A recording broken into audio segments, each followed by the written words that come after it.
ಮನೆ ಎದುರಿನ 5 ಅಡಿ ಎತ್ತರದ ಸ್ಲೈಡಿಂಗ್ ಗೇಟ್ ಬಿದ್ದು 2 ವರ್ಷದ ಬಾಲಕ ಮೃತಪಟ್ಟಿರುವ ಘಟನೆ ಕಾಸರಗೋಡಿನ ಉದುಮ ಗ್ರಾಮ ಪಂಚಾಯತ್ ವ್ಯಾಪ್ತಿಯಲ್ಲಿ ನಿನ್ನೆ ನಡೆದಿದೆ.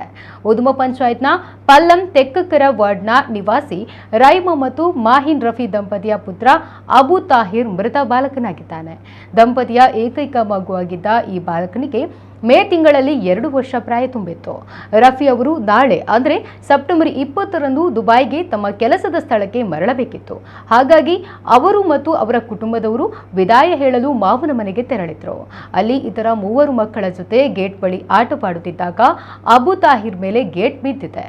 5 ಅಡಿ ಎತ್ತರದ ಗೇಟ್ ಹಳಿಯಿಂದ ಹೊರಬಂದು ಅಸ್ಥಿರವಾಗಿತ್ತು. ಮಕ್ಕಳು ಆಟವಾಡುವಾಗ ಗೇಟ್ ತಳ್ಳಿದ್ದಾರೆ.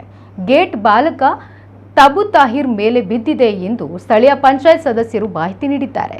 ಬಾಲಕನ ದೇಹಕ್ಕೆ ಯಾವುದೇ ಬಾಹ್ಯ ಗಾಯಗಳಾಗಿಲ್ಲ. ಆದರೆ ಹುಡುಗ ವಾಂತಿ ಮಾಡಲು ಆರಂಭಿಸಿದ್ದಾನೆ.